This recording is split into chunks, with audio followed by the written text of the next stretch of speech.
मरवाही उपचुनाव की जंग में जोगी की पार्टी को बड़ा झटका लगा है। दोनों संभावित प्रत्याशी अमित जोगी और ऋचा जोगी का नामांकन जिला निर्वाचन अधिकारी ने निरस्त कर दिया। दोनों के नामांकन रद्द होने की वजह उनकी जाति के प्रमाण पत्र का विवाद था, जिसे राज्य स्तरीय छानबीन समिति की ओर से निरस्त कर दिया गया। कुल 19 प्रत्याशियों ने नामांकन दाखिल किए थे, जिनमें से 6 के निरस्त होने के बाद अब कुल 13 नामांकन वैध है। अब 19 अक्टूबर को यानी कि कल नाम वापसी की आखिरी तारीख के बाद तय होगा कि मैदान में कुल कितने प्रत्याशी हैं।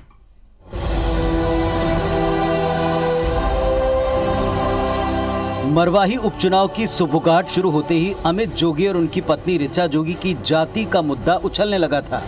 आखिरकार राज्य स्तरीय छानबीन समिति की तरफ से जाति प्रमाण पत्र निरस्त किए जाने के बाद पहले अमित जोगी और फिर उनकी पत्नी ऋचा जोगी का नामांकन निरस्त हो गया, क्योंकि मरवाही अनुसूचित जनजाति के लिए आरक्षित सीट है और अमित जोगी के पास यहां से चुनाव लड़ने के लिए जाति संबंधी कोई वैधानिक दस्तावेज नहीं है। इसके साथ ही 4 अन्य प्रत्याशियों के नामांकन भी खारिज हो गए।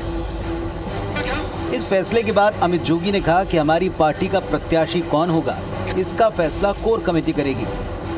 साथ ही उन्होंने मामले को लेकर कोर्ट जाने की बात कही।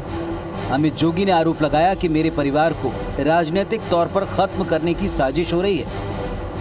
वहीं भाजपा ने कहा कि कांग्रेस चुनाव जीतने के लिए सभी तरह के हथकंडे अपना रही है। चुनाव के मैदान से भले ही हमें आज इन्होंने गैर कानूनी तरीके से कानून की धज्जियां उड़ाते हुए अलग कर दिया, लेकिन मरवाही के दिल से कभी भी जोगी परिवार को अलग नहीं किया जा सकता। सबको चुनाव लड़ना चाहिए, लड़ने का अवसर देना चाहिए। मैं इस मान्यता का हूँ और नॉमिनेशन में रद्द हुआ है तो ये है कि सरकार चुनाव में कहीं न कहीं उनको रोकना चाहती है। कांग्रेस को पहले दिन से लग रहा है कि ये चुनाव हम नहीं जीतेंगे और इसलिए कांग्रेस सभी प्रकार के हथकंडे जो अपनाए जा सकते हैं, सभी हथकंडे कांग्रेस अपना रही है। राजस्व मंत्री जयसिंह अग्रवाल ने कहा कि जोगी परिवार को कांग्रेस पार्टी ने प्रथम मुख्यमंत्री, राज्यसभा सांसद, विधायक और सांसद बनाया, मगर उन्होंने कांग्रेस को कुछ नहीं दिया। कृषि मंत्री रविंद्र चौबे और प्रेम साय सिंह टेकाम ने भी किसी तरह की साजिश के आरोप को सिरे से खारिज करते हुए कहा कि सरकार किसी का नामांकन निरस्त नहीं करती। कांग्रेस पार्टी ने उस परिवार को बहुत कुछ दिया, लेकिन कांग्रेस पार्टी को उस परिवार ने कभी कुछ नहीं दिया। जिला चुनाव निर्वाचन अधिकारी नामांकन को निरस्त किया।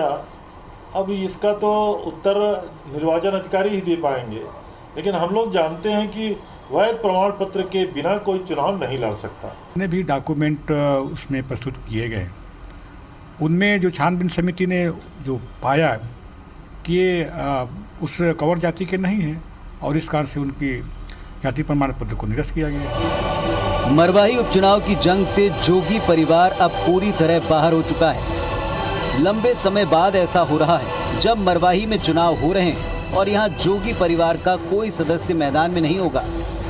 शरद अग्रवाल, IBC 24, मरवाही।